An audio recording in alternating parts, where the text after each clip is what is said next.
Stab a sorry heart with your favourite finger. Paint the whole world blue and stop your tears from stinging. Hear the cavemen singing. Good news they're bringing. 7 seas swimming them so well. Glad to see my face among them. Kissing the tortoise shell.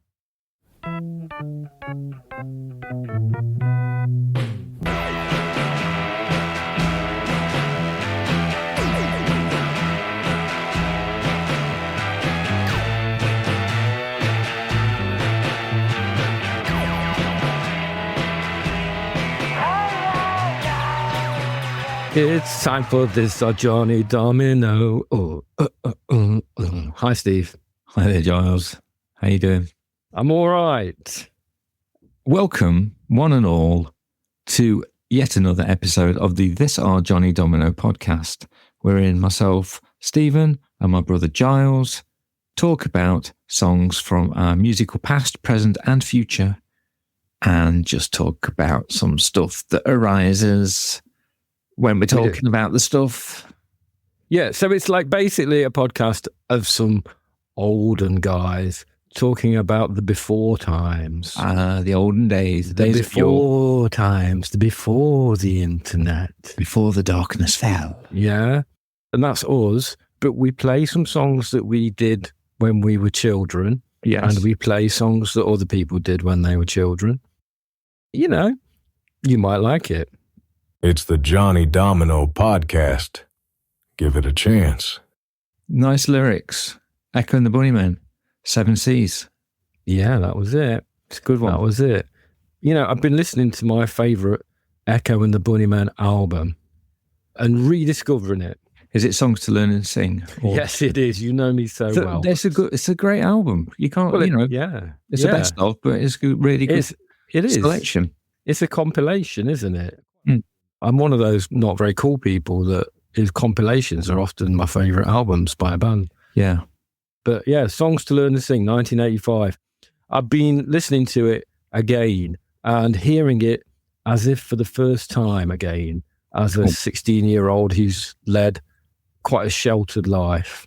Songs like The Cutter, The Back of Love, The Killing Moon, and 7 Seas.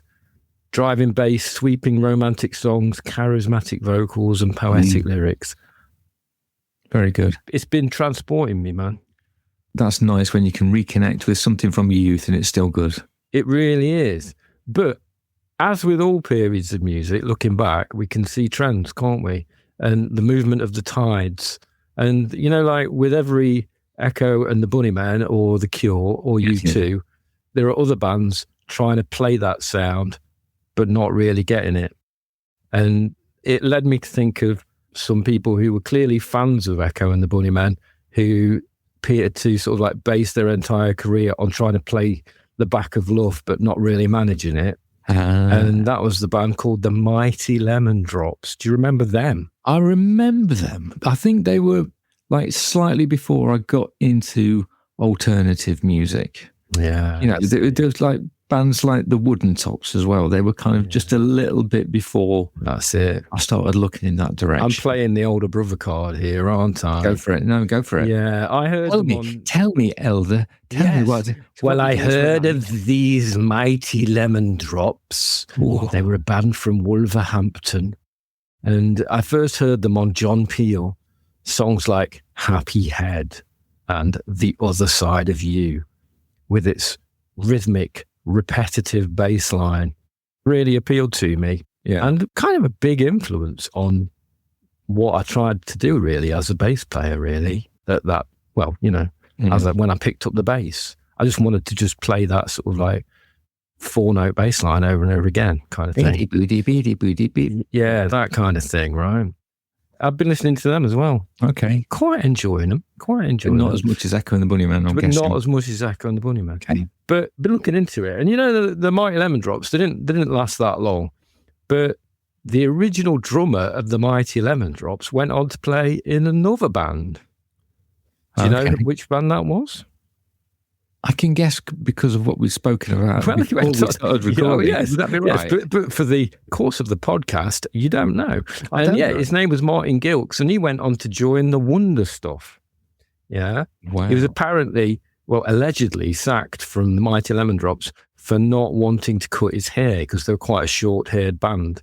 And then he went on to join the 8-legged groove machine that was the Wonder Stuff. The older brother thing again, were the Wonder Stuff a band that ever had an impact on you? No, I really didn't like them. And when I was at college, there were a lot of people who really liked the Wonder Stuff. Yeah, I just was not in that headspace whatsoever. Don't like Miles Hunt. Well, you see, that's it. You see, it's just like you can really kind of like place someone very precisely as someone who was born like maybe in 1970, 1971, as somebody who maybe got there at the very beginning of the Wonder Stuff. Right. And I remember the Wonder Stuff when they were the cool new band on the block, right? Yeah. You know, Unbearable, their first single. Do you remember it? No, not off the top of my head. I didn't like you very much when I met you. I didn't like you very much when I met you. Do you remember that one? I do now. Yeah. Does it do anything else, or is that it? That was basically it, right? That's the kind of singing and the kind of lyrics that Miles Hunt used to give us. Also, give me more. Do you remember that one? Vaguely, yes. And it's your money I'm after, baby. Oh, God. Yeah, all of these, right? And the big impression I had of the Wonder Stuff was that lots of girls that I liked enjoyed them. So I used to have to kind of go along with it, really. I really quite liked the drummer because he used to swish his hair when he was drumming. He was a very swishy guy. I'm doing the head movement now. You can't see it. Doesn't really work on an audio podcast. He swished, right? He swished. And I remember going to see them at Rock City at this time. And it was a sellout. And it was packed with all the cool, weird kids. You know, someone climbed on my shoulders. And then I remember Snakebite and Black and B&H. And I remember the drummer's hair swish. Yeah. And my face was among them. And I was kissing the tortoise shell. Oh, Jesus. There you go. But you would do anything for those ladies, though, wouldn't you? I bet you went to see James a couple of times because all the nice girls wore the Well, there is a thing there, isn't there? Right? You know, like if you know, it's a genuine thing. There are certain bands that girls like, right? So that attracts the boys to go and see those bands as well. I don't think that's me being kind of controversial, is it?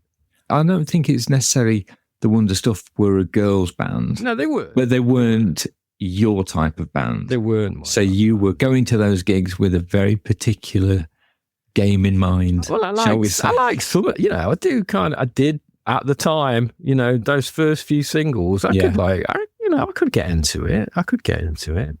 You know, it wasn't that bad. But they kind of went in directions that I didn't like eventually. But I do remember they were the cool band at the time. They were very, very cool, you know. They filled Rock City. And, you know, every band has its moment. And I was there for that moment, for the Wonder Stuff. Yeah, and it was cool. Every band has its moment, apart from Johnny Domino. Well, no, this is our moment. Oh, man. yes, it is. This is our moment. What's that song? That's Marty McCutcheon. This is our moment. We've been on Top of the Pops, 19... Oh, we're on year 2000 now. Year 2000. Oh, we're getting right up to date now. No, it's going to get interesting because I think this is the period when at some point this year, the Strokes turned up and they did a set, live set. And, you know, that was the period when I saw the Strokes. And although I didn't get it at the time, I now think they were a really good band. I think when I saw them, Is This It? The album hadn't come out and they just played it soup to nuts and that was it because they didn't have any more songs. They were supported by the Moldy Peaches as well. Yeah, well, they were pretty freaking great. But sorry, are you watching an episode of Top of the Pops now? Is that? Sorry, I'm not understanding the link there. But no, I'm just got it on in the background. No. What I'm saying is Marty McCutcheon, This Is My Moment, was either a late 1999 single or early 2000 single, and later on in the year 2000, on Top of the Pops, the Strokes are going to turn up. Oh, right. I'm not watching it live. I don't know. You've just got an impressive knowledge. Well, or at least I'm very confident about the things I think I remember. Right. Anyway, whose moment is it now? On the 90s Derby scene, I just want to be seen. On the 90s Derby scene, where have you been? On the 90s Derby scene, I just want to be seen. What musical cuisine Stephen Jars are going to serve today?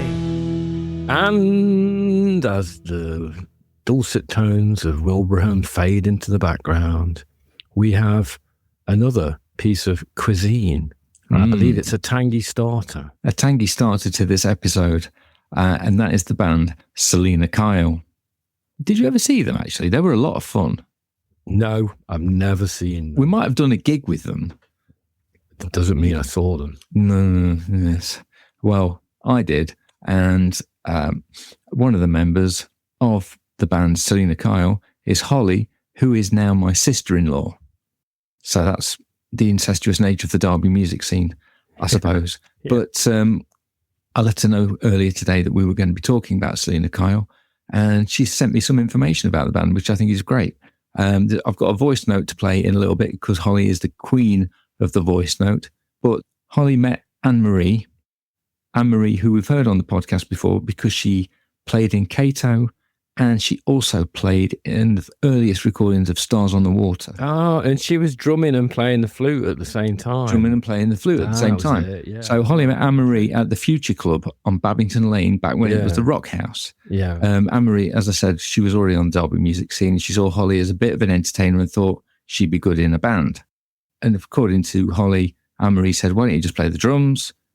Holly had never touched the drum in her life, but Anne-Marie just said, you can learn it.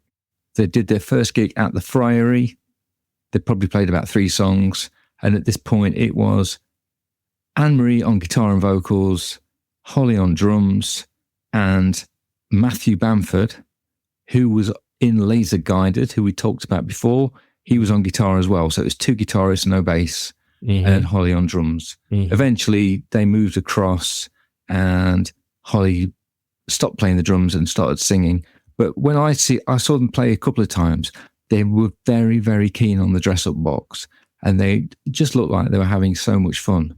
And this was at a time when Derby bands didn't look like they were having a huge amount of fun. They were just really entertaining, and the songs are good. Okay, well, we'll be the judge of that. So what's the song called, Steve? This song is called Compartment, Department, Ulla Sleeve. It's very short.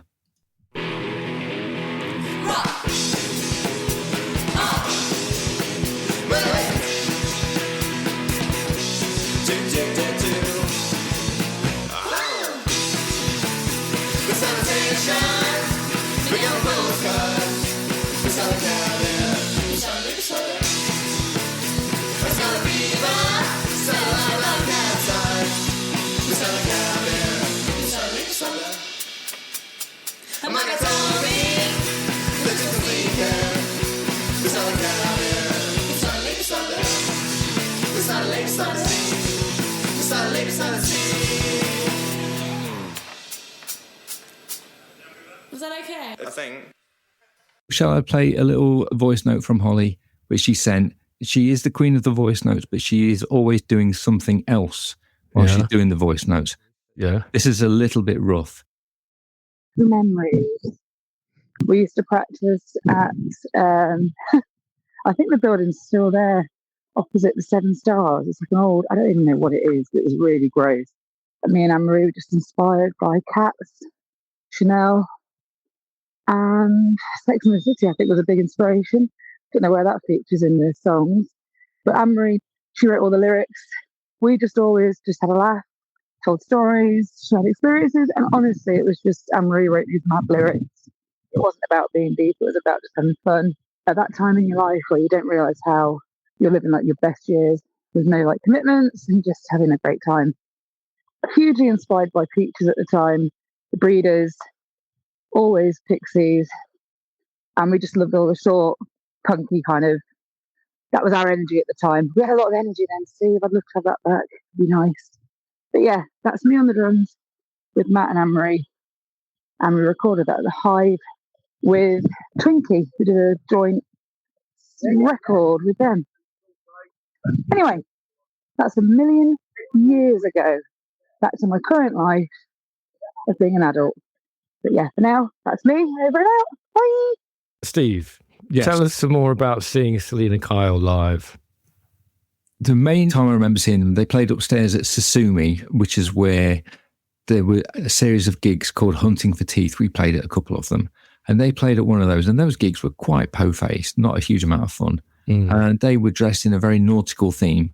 They all had little sailor hats on. Oh, that's nice. Yeah, and that was at a point where they got a drummer in called Alex Khan. So you mean so Holly didn't drum? Not at that point, no, but she was drumming on that recording. So what did Holly she do didn't then? sing. She just sang.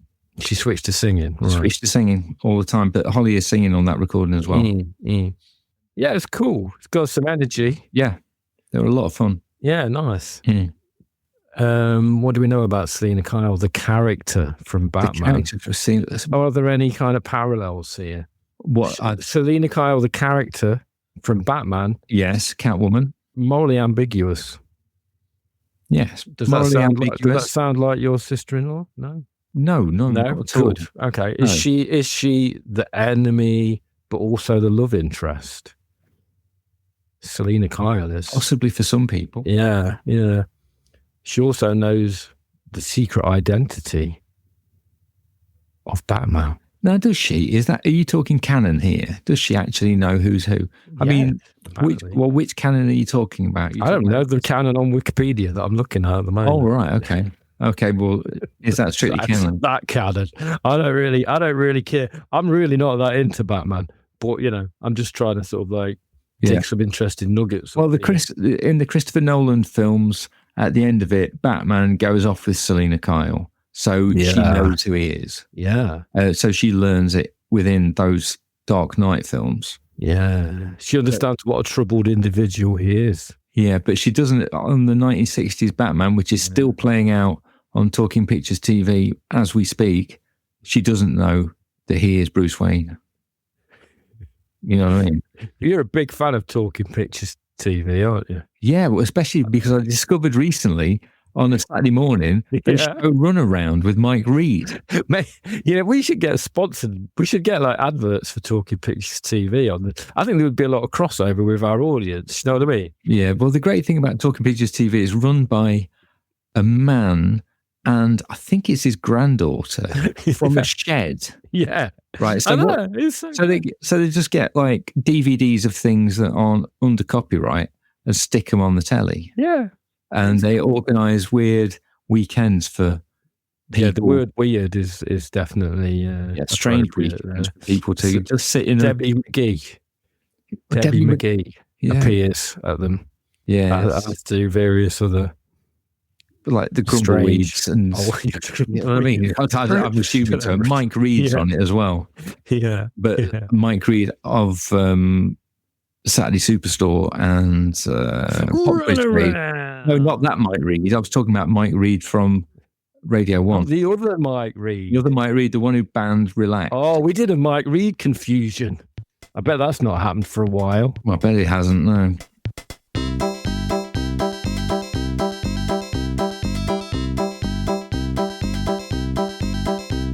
We're making a podcast in the face of certain doom. We are our Johnny Domino. We're making a podcast and we're playing obscure tunes. This our Johnny Domino. We're brothers, we wear glasses. We've got medical conditions. We've both been alive for a while. We're making a podcast in the face of certain doom. It's time for our Johnny Domino. Oh, something like that, anyway. Anyway, Johnny Domino. Yes. Johnny Domino. That's the name of the podcast. It is Johnny Domino. It's the name of our band. Right? And it's also the name of another superhero. Another superhero. There is a link, yes.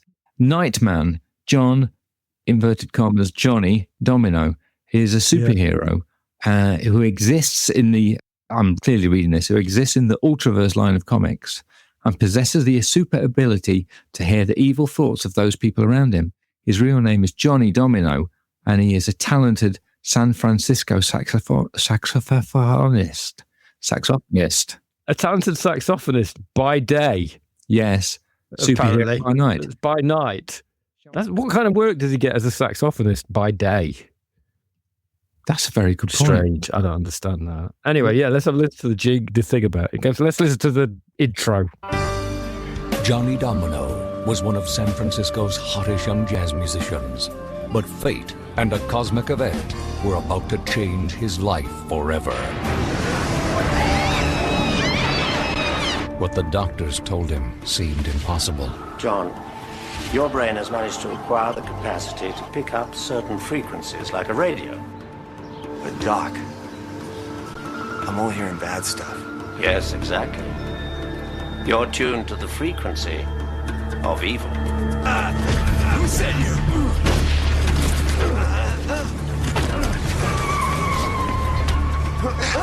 Now, I'm on your side. A whole new line of super tools developed for super policemen.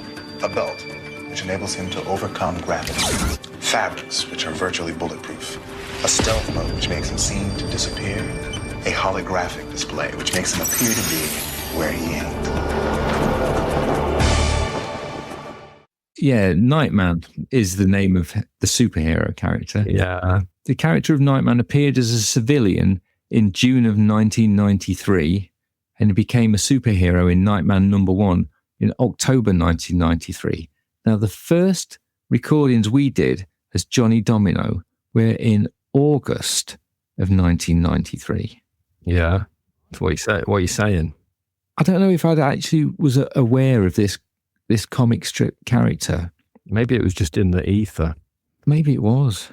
And we just picked up on it through our cosmic waves. Yeah. Because I don't remember ever hearing about it. But we just decided to call our band Johnny Domino. But I think I'm just picking up on evil thoughts. Have you ever seen the episode of It's Always Sunny in Philadelphia about Nightman? No. Oh my God. It's like a musical. They put on a musical. About Johnny Domino? No, about about a character called Nightman and Dayman. Oh, right. Okay. So it's really funny. Nothing to do with Nightman. No. What is going on up here? I never know, man. Daylight. Yeah, I like that. Dayman. Dayman.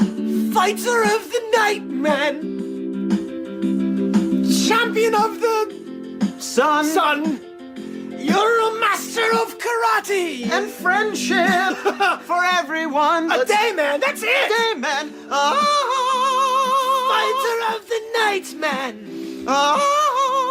Champion of the sun. You're a master of karate and friendship for everyone. Dayman.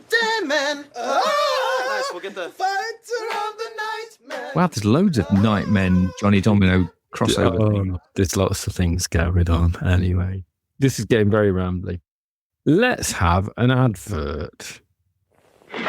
Freeze, Texan! You're outnumbered 7-1. Hold your horses, boys. You wouldn't finish me till I finish my Texan bar, would you?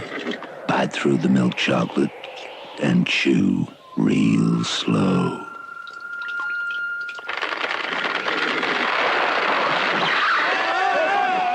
Guess they must have got cold feet. Texan sure is a mighty chew. Probably to explain the cracking sound in the middle of it is it takes him so long to chew his Texan bar that like winter comes or like another ice age happens and they all get frozen and he's still there chewing his Texan bar. Can you remember Texan bars? Yeah, they took a while to get through. Man, they took teeth out. Now, I told you before we started recording, there are 3 adverts. Okay, can we have another one in a bit? Well, the other 2 are a little bit racist. Can we have them later? We could do. What's going on? None of your business. Rack off. It's time to talk about the PRF monthly tribute series. Yes. A regular feature in the podcast at the moment. for now, where musicians and artists create a song every month related to a chosen musical artist and create a Bandcamp album. And every month, the winner gets to choose the next month. It's a bit like a competition. And you know what? It's been OMD month. Yeah, it's been and you know what? It's been making me look back fondly at Birds Month. I have to say. I mean, we had no opinion about the birds, and Skinny Puppy Month as well. If you're going all the way back, but yeah, I'm not completely loving the OMD month, but more of that in a minute. Yeah, can I just read you a poem? Oh, Mr. Early Queen fan, lend me your Costco card, for I would like to purchase 7 Seas of Rye. Oh, Mr. Dub Reggae fan, it's time for your tea, but I was hungry, there's none left for King Tubby now. Fast forward, you can skip past the tragical and hip. Flip the scroll, we've all been chipped. To spend time with goofy friends turned on and pondering. Oh, Mr. Broken Screen Man, TikTok is strong for you, but maybe what you seek will lie beyond it. Oh, Mr. Abstract Beats Man, play your tambourine. On Instagram and YouTube, we'll come following you. Anyway, that was nice. As I was saying, that was the Birds' influence poem. So yeah, OMD month. Yeah. So we recorded something. Yes. But it was kind of more influenced in my head by the Birds month, really. Yeah, it did certainly hanker back to it, didn't it? In a way that I wasn't really expecting. Explain. The way I've described it, it's almost like somebody doing a Louvin Brothers song, but in order to record it, someone has explained what OMD sound like, but they've translated it through Google Translate at least once, possibly a couple of times. So it sounds a little bit ish like OMD in that it does that swinging, dancing on the snare beat 80s it's got thing. drum machine in it. Yeah. And it's also a Louvin Brothers song. But it's a Louvin Brothers song. Yeah. I mean, today is the day after the month of OMD of June 2026 has finished. I don't think we're going to win. I think people are going to love it, man. Well, we had fun, didn't we? Yeah.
Country church house where I planned to meet a friend one night to go on a party.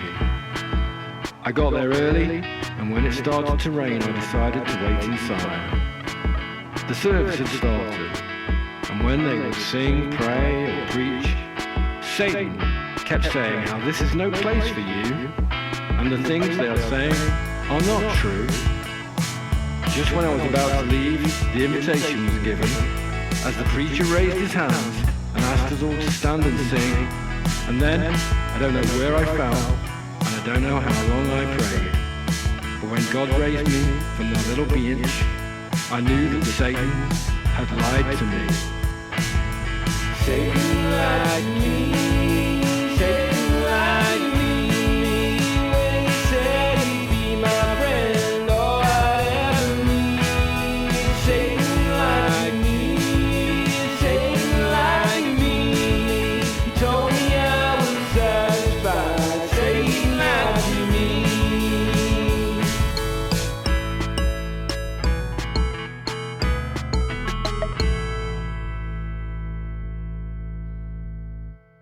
So what gave you the idea that we should do that song in that style? I have no idea, but listening to it does make me feel quite sweaty. I'm having a sense memory. It's taking me back to recording it in your living room. Yeah. I'm getting that kind of sense of being a really hot day. It was ridiculous, wasn't it? Last Saturday. Yeah. Trying to record that. I have no idea. I think I was just, I wanted to do a song with a talky bit because of the great song that Ian did on the Birds Month. Yeah. The one about the chestnut mare. And I really like songs with talky bits, and I really like the Louvin Brothers, and I just wanted to see if we could do it. And, we did it, but I don't know whether it was a good idea, but we did it. Yeah, it's tenuous in terms of being any kind of link to OMD, but there you go. Was there any other good songs on the MOD? On the MOD? on the OMD. Yeah, I'm getting my acronyms mixed up. Yeah. On the OMD month of the monthly tribute, Steve, was any stood out for you, man? Well, Frankie did a good one. Frankie did do a good one. Yeah. It's called For Noi, and it was the favourite OMD song by one of Frankie's old friends who has sadly passed away, apparently 30 years ago. And it's a really, really beautiful version of a song which is completely new to me. You and me, eternally.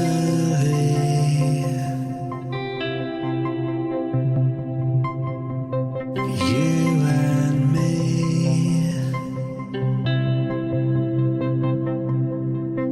eternally.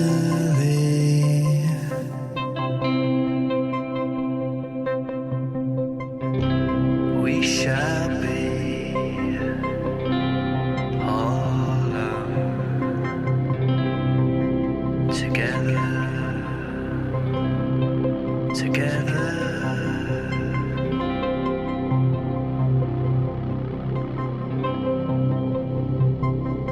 Heaven above, we shall be. Wilbraham did a good song as well, didn't he?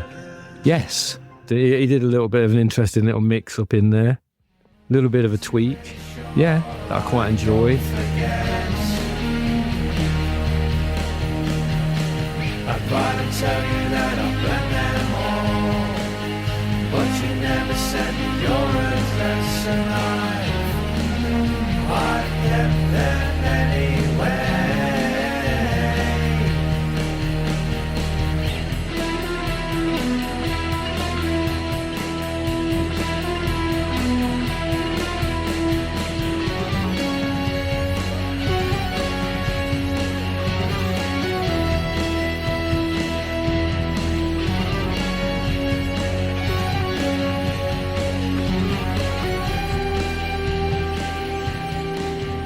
Is there any Knight Rider on Talking Pictures TV? No, it's too good. The This Our Johnny Domino podcast. It's got bongos. What's happening with the PRF monthly tribute series ending? Because I know it's ending. So what's the deal with it, man? It's going to end in December, I think, is the last month. And Zach Hench. Hello out there in listener land. This is Hench, Zach Hench. Friend of the show, has been with it for God knows how many albums they've done. It's been going month by month for a long time. And I can understand he wants to knock it on the head. Yeah, but the end of it is definitely December. We will miss it when it's gone. Yeah, what we're going to do? How are we going to fill up this podcast? I don't know, but we're going to have to do some else, engagement opportunities. We're going to need to get our thinking caps on. Okay. And suggest something. And because people need their creativity. Yeah. Or I could just read loads of poems. Here we go. Here's another one. Oh, good. OMG, it's OMD. That's what it's called. VIP with PPE. OMG, it's OMD. BPD in the USA, PTSD from the UFC, LMAO with the CEO, OMG, it's OMG. PDA gives me GAD, and the NCT is MIA, RTC when SHTF, BPM to the MP3, EGBDF or EADGBE, OMD, it's OMG. I mean, OMG, it's OMFing-D. IMF on the IPA, USP on the UTI, ICE on the ATV, VAR on ASD, GOP on CBD, OMG, it's OMD. Always nice to have a mention of a urinary tract infection in a poem on the podcast. Very nice. I'll try and do it every episode from now on. Hi, I'm Giles and Stephen's mum, and I don't listen to their podcasts. I think they're very silly boys. Where do you want to go now? Well, do you want another Texan advert? Oh, yeah, let's go with that. Now, who do you want to offend? Do you want to offend Mexicans or Native Americans? Neither, but let's just put in, obviously, the advert doesn't reflect the views or opinions of the makers of this podcast. Thank you. Well, let's go with Native Americans then. Hold on there, bald eagle. You wouldn't fire a man till he finished his Texan bar, would you? Bite through the chocolate and chew real slow.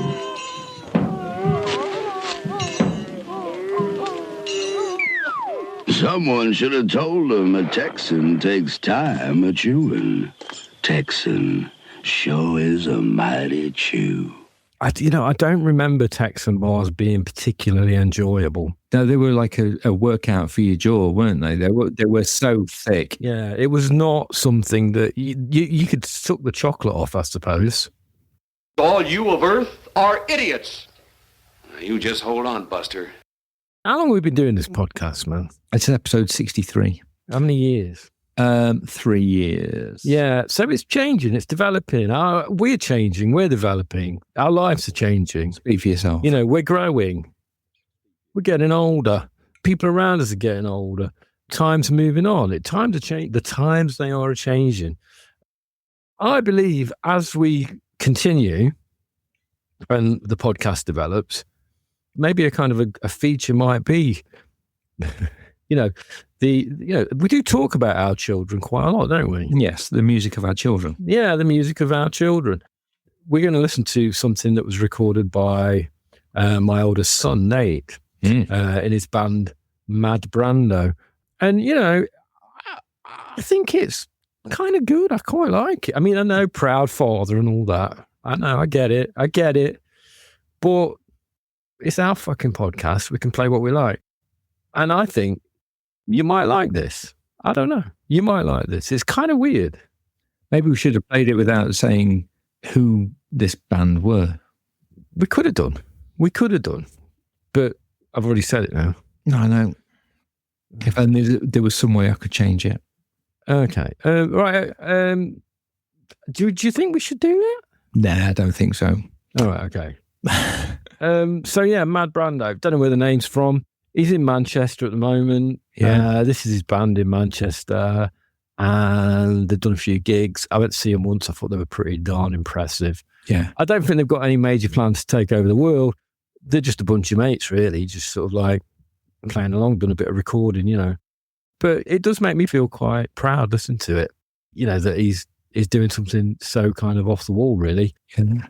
While we listen to it, I'm going to try and figure out what kind of influences I can hear in it. Maybe you can help me.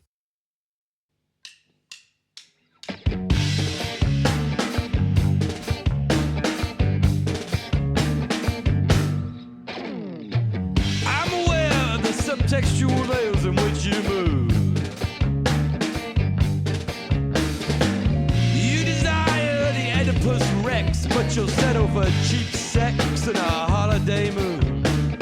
Is it the call of a Green Bay light? A fear of being buried in a PVC window grave. Excuse you cause the gumshoe chooses to follow you, master and slave. In the hot rain you lauded me with great silenced it with an accusation of sin. Say, Charlie, are you close? 'Cause I've been waiting ages for your train to come here. You step off the platform, shake my hand, and furnish me with a crooked grin. Is it real? No, it's fake like Humphrey Bogart's gin. You give me a texture headache when you kiss the spine of my foot. The things you done, and the things you took.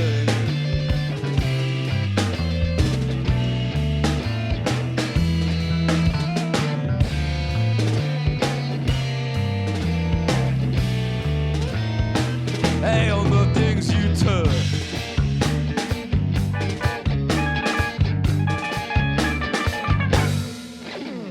Last time I saw you, you were clipping your nails out on the Soviet quay. I had about 21 great questions for you, but then I heard what you had to say.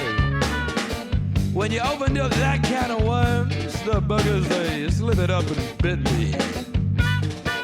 And now I'm mad, so come on, kick me.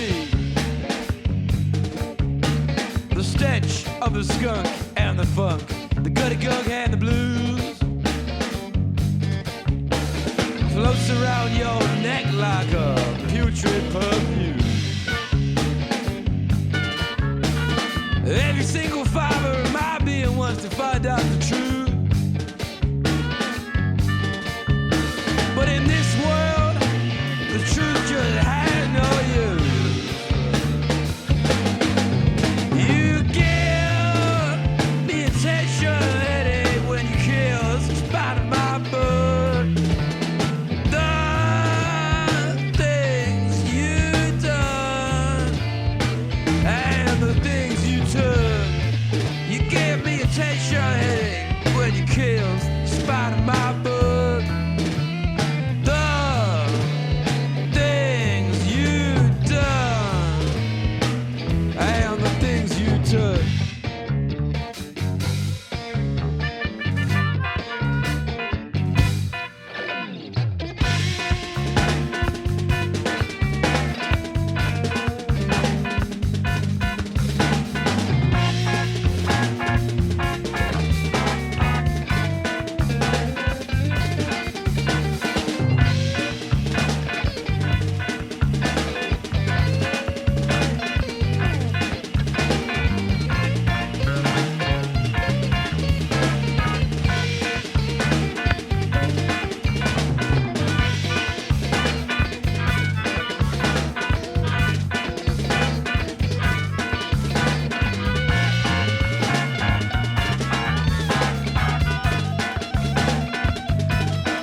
I do like a song where it sounds like someone's pushed a drum kit downstairs. Yeah, very good. Very, very good. I like it a lot. Yeah, I'm definitely hearing Tom Waits, possibly a bit the Specials. Yeah. Possibly. So what does Nate do in that band apart from vocals? He sings and plays the harmonica and plays a bit of guitar. And he writes the songs. Mm. And weirdly, just like our namesake Johnny Domino, he's a saxophone player. And that's one thing I would encourage him to play some saxophone on some of the Mad Brando stuff. I think it's fit in really well. Bit of a honker, yeah. Ralph But Carney. yeah, I really liked it, and I really hope he does some more stuff. There's a bit of nepotism right there, but we're going to go with it. Why not? Why not? And it would be cool if we could. I think moving forward, it'd be great if one of our kids did a cover version of a Johnny Domino song. That would just blow me away, man. Yeah, but now you've asked for it. It's never going to happen, is it? Okay, no, never going to happen. No. Yeah, it's the way forward. Cross-generational musical stuff happening.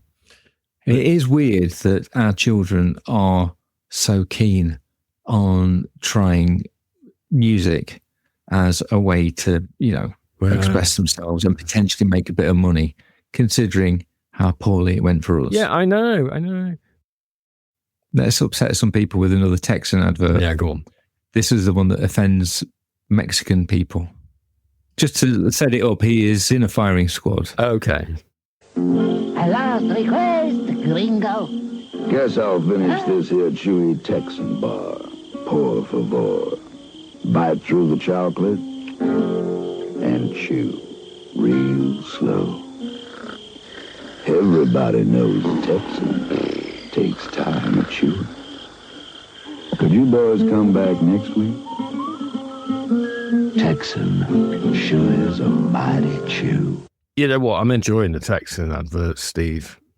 Jingle, jingle, jingle, jingle, jingle, jingle, jingle, jingle, jingle, jingle, jingle, jingle, jingle, jingle. Thinking about the podcast, thinking about how it's going to develop. I don't want to force things. Obviously, we're going to try and keep going with the old engagement opportunities. As we're going to find out in a minute, we're definitely going to repeat some songs by the Johnny Domino band that we played in earlier episodes. But who's going to listen back to those early episodes anyway? Nobody, right? So let's just be a psychopath. You'd be crazy, wouldn't you? Don't bother listening back anything past. What would you say, Steve? What number? When's it worth listening from? I think talking about engagement opportunities, we went in hard with the engagement opportunity, the first one we did, which was all them trimmings. All them trimmings. So like from there, I think it got quite good, didn't it? Yeah, I think it. All right, so don't listen to anything before all them trimmings. Yeah, that was great. Go back and listen to that. Episode 24. Episode 24.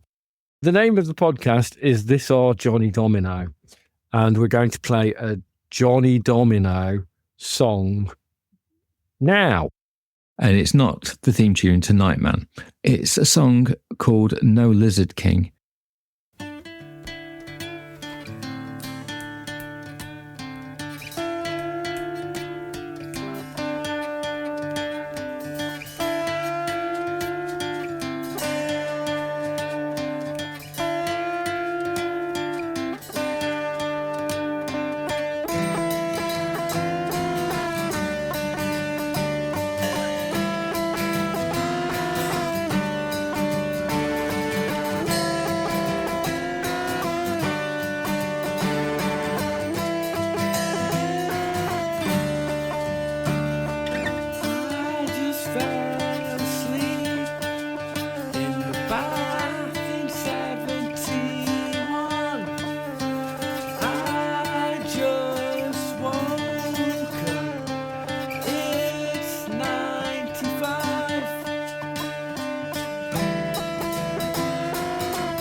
I'm wanted all over.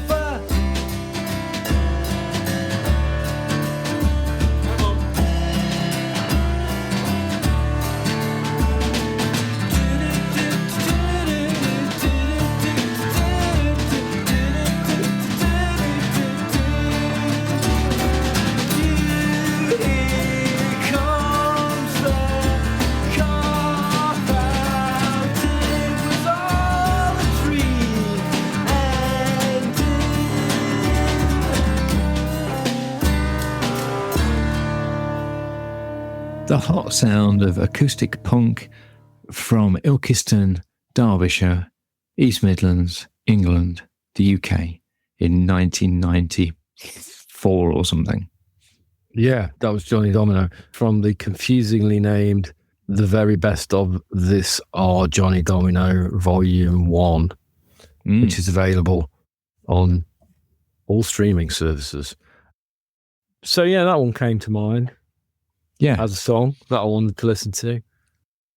I've been thinking about like how your taste can change and develop. Like how you can be completely convinced that you don't like something. Mm-hmm. And then one day you listen to it and you kind of go, yeah, actually, I was wrong. I kind of like it. I'm glad that can still happen to me. Yeah, definitely. Do you know what I mean? I'm in my 50s, right? A lot of people in their 50s, they're like, I like what I like. I don't want to be like that. I want to be able to change my mind about stuff. Okay, so what have you changed your mind about? Well, I was listening to some Jeff Buckley. Okay. And the kind of, the sort of strumming, flowing, not quite falling to bits quality of Jeff Buckley kind of made me think of, and I kind of get a little bit of that in the Johnny Domino song we just heard. It's a bit raga, you know what I mean? It's a little bit raga, like a fucking barbershop. So yeah, it's got that. There's not that much Jeff Buckley to get into. He only did one recorded album, but I always found it very hard to stomach. Yes, I couldn't get on with those soaring vocals and what he was doing with his voice and the kind of the emotional kind of. Very, very emotional aspect to it. But it's really started to appeal to me now. And I really get it. I really got into it. And I don't know why. But I'm pleased that I've started getting into it. And I think you should go away and listen to some Jeff Buckley again and see if you like it. Do you like it, Steve? Do you like Jeff Buckley? It's not my bag. It's not your bag. That's what I used to say. Okay, but it's not. And my daughter was quite into Jeff Buckley for a while. So I'll try it again. There's a particular 90s sound. It's very 90s. To that album. You know, it's very glassy snare sound. Yeah. And, you know. But if you can get past that to what he's actually doing, there's something kind of cool about it. Okay. And I was listening to the Disgraceland podcast. You've heard, we're all fans of that, hopefully. Yes. Right. There was a recent repeat of the Jeff Buckley episode about how he died, obviously, tragically. Mm-hmm. And that prompted me to listen to some Jeff Buckley. And I've been listening to it a lot since, actually. So there you go. But yeah, you know, and then I sort of like, okay, well, what could we listen to in the podcast by us? And then I thought, like, No Lizard King. It's got that kind of strummy thing. It's a bit rambly. And it was recorded in the 90s as well. Did you enjoy listening to it again, Steve? I've always liked that song. I like the fact, that one is particularly loosey-goosey because we recorded the guitar tracks at the same time. That was the first bit of the song that we recorded. I was on acoustic, you're on electric lead. And then we did the drums over the top of that. But it's 2-man drums. So I don't know who was doing the bass drum. That might have been you.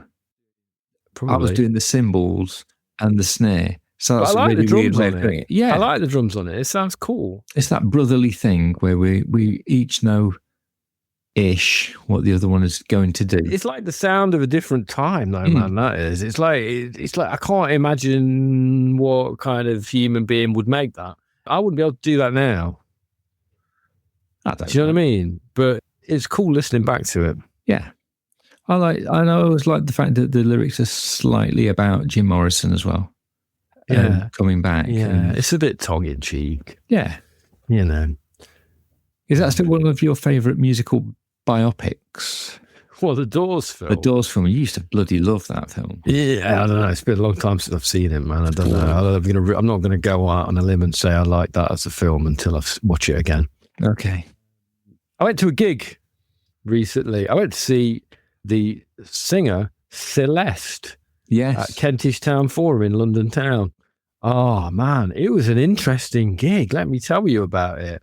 You know Celeste? She does a soulful, jazzy torch song thing. She's got a pretty cool voice. Some people might find it divisive. I quite like it. She played a gig at the Kentish Town Forum to a full house. You know, it was crowded. It was a hot evening. I went with the missus. She's a big fan. You know, I'm not like a huge fan, but I'm kind of getting into it. You know, again, my musical taste is changing. Right? She's doing all the hits. She was doing that jazzy kind of low-key, slightly Amy Winehouse kind of singing type stuff. And then about 5 songs in, it all went a bit weird. And she did the I'm going to do some new songs now thing. And it went very different. It got noisy. It went all a bit gothic, expansive rock. At times, it was a bit Tin Machine.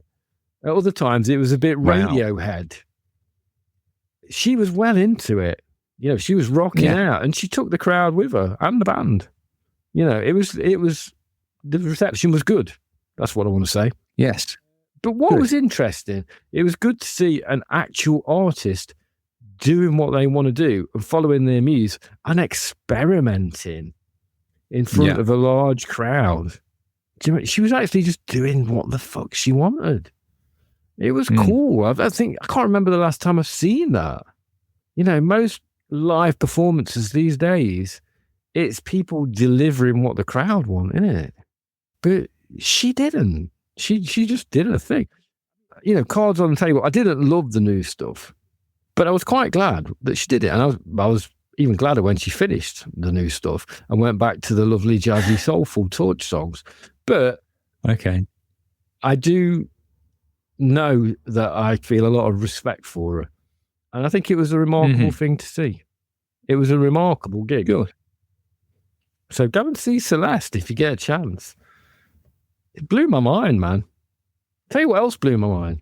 What? Someone drove into Ilkeston bowling alley. Yeah, man. Did you see that? I've seen the pictures. The town where we grew up had a bowling alley. Yeah. Or has a bowling alley. It's now a very run-down bowling alley. It's still open, though. It was one of the few things to recommend the town, to be honest. It's got a bowling alley, right? Still open. Bit knackered. It's even more knackered now because someone drove a car through the side of the bowling alley, across all of the lanes, into the other side wall. Yeah. Mad. It's all over TikTok. That's the sort of town we come from. That's the hood we're from, man. Fucking hell. But it's been hot, right? So let's end the episode with some hot weather tunes. Hot weather tunes. But you hit me with the topic of hot summer tunes. And the one, it's not a new one, though. Is that allowed? You can go with any tunes that you consider to be good tunes to listen to or to sum up the feeling of being in hot weather. But all I'm going to say is you're allowed a maximum of 3. Okay, well, I've got 2 immediately came to mind. So I'm going to... The first one that came to mind is not a favourite song of mine, but it's Long Hot Summer by the Style Council. Oh, yeah. It sounds like summer. Do-do-do-do. Yeah, that badger. You know, I can see Paul Weller. Is he on a gondola or a sort of like a punt? He's on a punt. It's going to be a punt, isn't it? Paul Weller's on a punt. He's a person on a punt. But that sounds like summer. And the other one, which is probably from a similar sort of time, is Gary Bird and the GB Experience and The Crown, which is a great song. And I've got a very, very specific memory of it, which is from the summer of 1983. And I was at my friend David Boltby. I was at his house, well, his parents' house. It was a very hot day, and we were listening to that song, and we'd invented a game. Now, this is Ilkeston. This is Ilkeston children inventing their own fun. Mm-hmm. The game involved running to the bottom of the garden, sticking your head in a bucket of water, then running back, and that basically then the other person would run down, stick the head in a bucket of water, run back. There you go. That was what we did. Perfectly reasonable behaviour. Yeah, and every time I hear The Crown by Gary Bird, I think of that. I thought you were going to say you want to stick your head in a bucket of water. No, I think it's a great song. It's like a 10-minute long tune. It's like a history lesson with Gary Bird. And then just when you think, my God, this song's going on forever, then Stevie turns up. Stevie Wonder turns up. It's a fantastic piece of music. And that is my memory. And I was really pleased. It was actually 3 years ago. Mm-hmm. David did a post about the fact that his dad was moving out of the family home. Mm-hmm. And I said, oh, I've got great memories of that house, especially in weather like this, because it was very hot. And he said, I still dip my head in a cold bucket of water on hot days. I must play The Crown next time. And that really, I found that so amazing that we both have the same memory of this daft game, all wrapped up in the same song. I just love that. Well, that is kind of amazing, actually, Steve. Thanks for sharing. It's beautiful. I find that amazing. I think that's cool. You know, and it is great when you talk to somebody that you knew all those years ago. Yeah. And you've got that shared memory. Yeah. It is kind of an amazing thing to happen. Yeah, I love that. I love you, man. Yeah, nice, aren't I? Yeah. Okay, have you got any? Hot weather tunes. I'm going to say White Denim. White Denim. Ha, ha, ha, ha. Yeah. Okay. Man, I love White Denim. You like a bit of Chugel, don't you? Imagine a world where everybody's stoned all the time, right? And it's hot. White Denim would be fucking massive. Yeah. Right? Be yourself. Try to have a good time. That's a message I can get behind, right?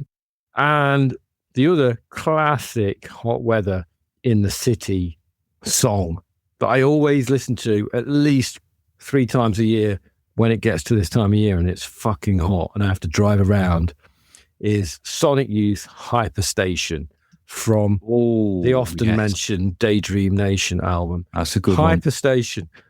It's the sound of a fucking boiling hot city. Yeah. That kind of oppressive, glaring heat bouncing off the concrete. It's amazing. Hyperstation's a tune. It's amazing. I'm going to listen to that. Yeah. Oh, the Butthole Surfers have got a new album out. It's a new old album, isn't it? They've got a new album out, man. You got to listen to that. Have you listened to it? Yeah, I have, actually. I have. It's basically what band can make sense of the madness that's going on in America at this point. Okay. The Butthole Surfers can try. They'll give it a go. Good for them. Don't know whether they fully succeed, but they give it a go. Yes. We've mentioned the Butthole Surfers. I must say, read the chapter on the Butthole Surfers from the book Our Band Could Be Your Life. Oh, man, it's great. And then your life will be complete. Well, it won't, but you'll know a lot more about the Butthole Surfers. You might appreciate them. You might appreciate them a bit more, and you should appreciate them. Yes, and you'll have a greater idea of what the human body can withstand as far as extreme hallucinogens and physical violence. Exactly. And we all need to know that. Got to know what we can stand. Here we are at the end of the episode. Thank you very much, Steve. And you.